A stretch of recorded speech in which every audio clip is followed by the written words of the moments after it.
For 6 relentless months, the team worked without pause. More than 1,500 tons of rock and sediment had been hauled from the depths of Oak Island's stubborn ground. 72 days of sweat, mud, and exhaustion had pushed men and machines to their limits. And then, finally, the earth gave way to history. Deep beneath layers of clay and limestone, Lagina and his crew stood at the edge of a hollow they had chased for generations. A sealed chamber, untouched for centuries. The air that escaped the shaft was heavy, thick with age, as if time itself had been locked away beneath the surface. When the sensors confirmed it, a perfect void lined with smooth stone, no one spoke. They all knew it. This wasn't another false lead. After more than 200 years of failed digs, collapses, and floods, the island had finally whispered its secret. The History Channel's cameras rolled as instruments detected something extraordinary. Unusual magnetic readings, traces of metal, and trapped gases that hadn't seen light in centuries. Then, at 10:42 a.m., on September 21, 2025, a faint reflection flickered from the stone below. It lasted only a heartbeat, but it was unmistakable. Gold. Inside that silent chamber lay a discovery beyond imagination. Nearly 450 kilograms of gold sealed within multiple chests and veins embedded in the walls. Alongside them rested over 2,000 ancient artifacts, coins, relics, and tools from forgotten centuries. But the greatest reward wasn't the gold. It was the proof that persistence still mattered. Oak Island had tested them at every turn, with flooding shafts, broken machines, and sleepless nights. Yet through every setback, the team refused to give up. As Rick stared into the dark opening, one question echoed through his mind.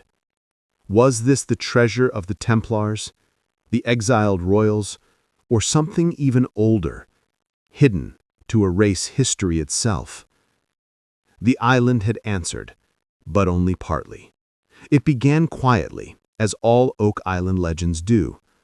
One misty morning, near Borehole 10X, Rick noticed a faint metallic gleam among the gravel. It could have been nothing, but something about it felt deliberate, like the island itself was whispering, not yet, but soon. Days later, scans revealed something impossible. A hollow pocket 112 feet deep, perfectly shaped and lined with stone. Beneath it, readings of metal rang clear. For months, the crew dug carefully, battling water, clay, and exhaustion. Then, on August 12, 2025, the drill struck something solid, smooth, cold, and unnatural. When it rose, flecks of raw gold glimmered in the mud.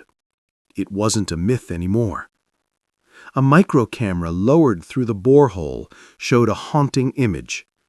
A curved metallic surface beside ancient beams, buried in still air. They had found the vault, but opening it wouldn't be easy. Centuries-old pressure and gases made every move dangerous. Rick, patient as ever, waited. "We've waited 200 years, he said. "A few more days won't hurt." Then, disaster struck. At 7:15 a.m., a deep rumble echoed from below. The shaft walls cracked, pressure surged, and a wave of mud and gas tore through the tunnel. In moments, months of work vanished underwater. Many would have quit. Rick didn't. That night he gathered his muddy, exhausted team and marked every failure on their maps. When the lines connected, a pattern emerged. A hidden design beneath the surface. 2 weeks later, new sonar scans confirmed it. Another anomaly, rectangular and metallic, deeper than the rest. When the probe descended, it revealed a sight none would forget. A chamber with stone flooring, a golden cross embedded at its center, and metal glinting beneath layers of sediment. "It's not treasure," Rick whispered. "It's architecture." Days bled into nights. The chamber resisted every tool, lined with materials seemingly designed to repel intruders. Then the sensors began to pulse. Rhythmic vibrations from beneath the chamber floor. "That's not water," Gary murmured. "That's movement." The island was alive. Each night, fog swallowed the dig site. The waves crashed harder, like the sea itself was guarding the secret. But the men pushed on, exhausted, yet driven by something far greater than gold. Then, one morning, Gary spotted a glimmer in the sluice. Box, a speck of pure gold dust. It was small, nearly invisible, but enough to reignite hope. "That's not fool's gold," Rick said quietly. "That's the real thing." By week's end, they had recovered nearly a kilogram of fine gold dust, evidence that the treasure below was real and close. The weather turned brutal. A storm slammed into Oak Island with a fury no one expected. Winds tore through the camp, flooding the pit and burying the shaft in mud once more. When the storm passed, the site was wrecked. Machines twisted, scaffolds shattered. For a long while, no one spoke. Rick sank to his knees, rain mixing with the mud in his hands. Then, hope returned. Gary found a bronze artifact, washed up by the flood, etched with strange markings, almost identical to the cross in the chamber. It was proof the vault still existed. Rebuilding began immediately. Days later, they uncovered an old, unmapped tunnel leading west, toward Smith's Cove. They sent a drone inside. The camera's light flickered across carvings in the stone, symbols, lines, and a massive, rounded shape blocking the way forward. It wasn't a boulder. It was a seal, a man-made plug covering another chamber. When they finally drilled through it, the camera revealed the truth. Beneath the seal, the walls shimmered gold. Artifacts lay in perfect silence, tools, relics, and chests wrapped in iron bands. And at the center of it all, a wooden box bound in metal, half buried, but unmistakably ancient. The readings spiked: gold, silver, and gemstones. No one moved. The crew stood in reverent silence as Rick whispered, "We found it." After more than 2 centuries of searching, the legend of Oak Island was no longer a mystery. It was real. The first sight of gold inside the sealed chamber should have brought celebration. Instead, it brought silence. Rick Lagina stood at the edge of the shaft, rainwater dripping from his helmet, eyes fixed on the faint glow coming through the live camera feed. The monitor showed rows of gilded objects, some half buried, others gleaming under the flicker of artificial light. The image was grainy, distorted by moisture and centuries of sediment, yet it was unmistakable. The Oak Island treasure was real. But before anyone could celebrate, the monitors began to shake. Pressure readings spiked again. The earth groaned as if the island itself was aware of what they had uncovered. Marty's voice cut through the control room. "Pull the probe back, now!" The feed flickered once, then twice, before going completely dark. The signal was gone. For a moment, no one moved. The only sound was the hum of machines and the distant crash of waves against the shore. Rick placed a hand on the console. "She's warning us," he said softly. "The island isn't ready yet." Part 7. The Chamber's Code. Over the next several days, the team worked to stabilize the site. Pumps roared day and night, keeping the tunnels dry. Every few hours, new sensors were lowered into the borehole, each revealing fragments of data that only deepened the mystery. Beneath the layers of gold and rock, the chamber's structure seemed too precise. Angled corridors, perfect symmetry, and magnetic fields that pulsed like a coded heartbeat. Dr. Melissa Crane, the lead geophysicist, studied the patterns on the bronze tablet they had found earlier. The symbols weren't random, they were coordinates, perhaps instructions meant to guide anyone brave enough to find the vault. "This isn't just a hiding place," she murmured.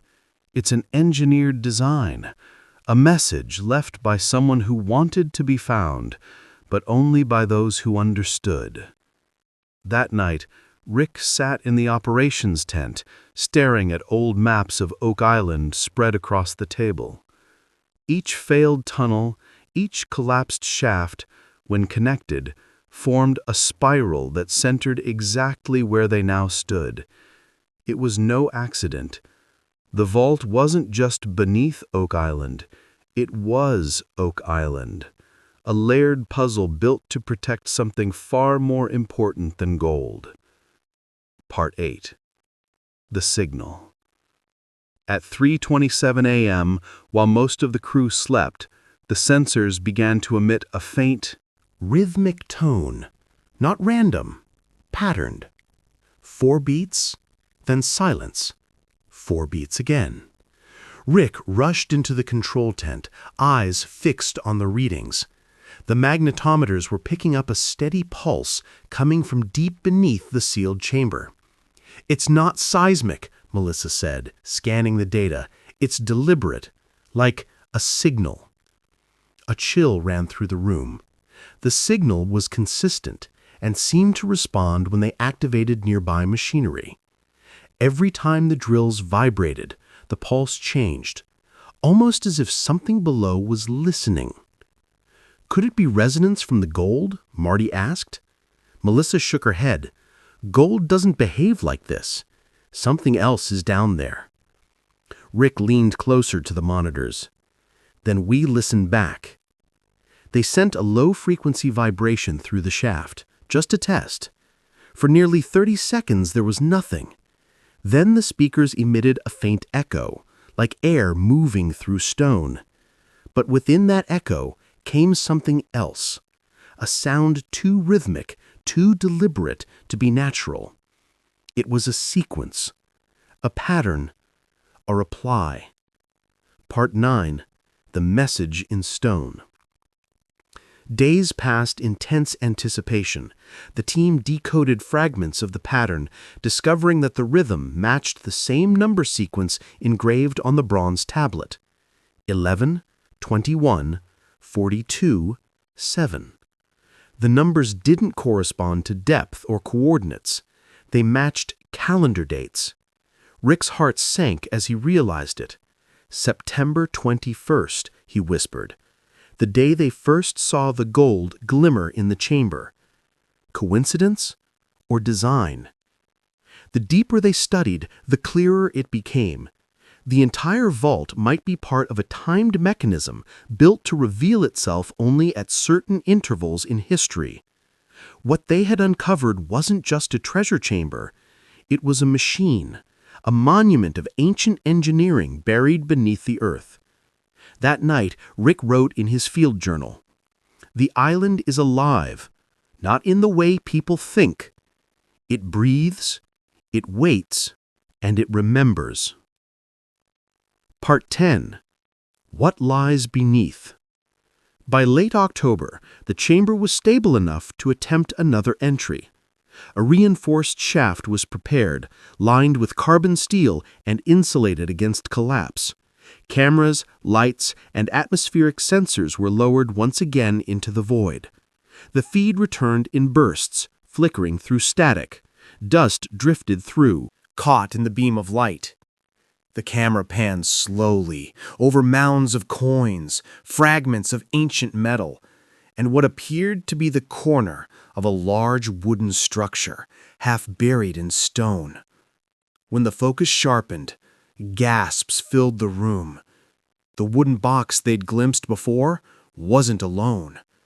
There were 7 others, identical in size, arranged in a circular pattern around the golden cross in the floor.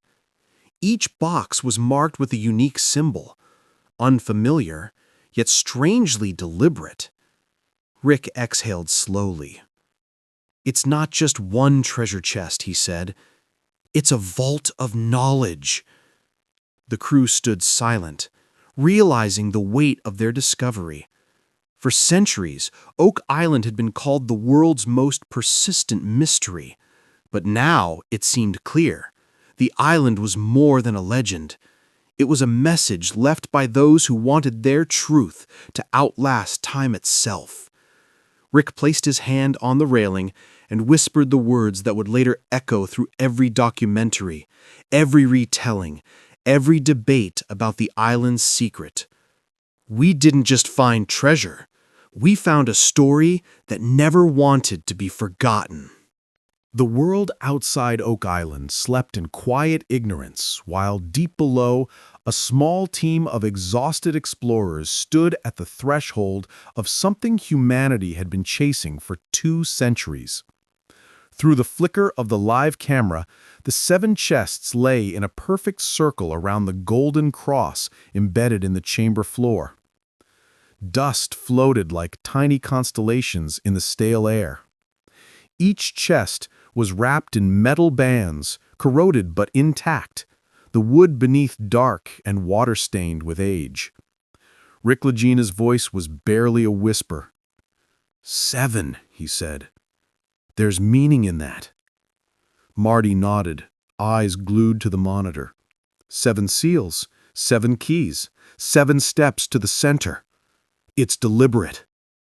The team decided to breach the vault carefully. No cutting, no explosives, only precision tools lowered through the borehole. A diamond-tipped bit descended, rotating slow enough to carve through stone without collapsing the chamber. At 10:03 a.m., the first chest was reached. The instruments trembled as the drill met resistance, a metal lock fused by centuries of corrosion.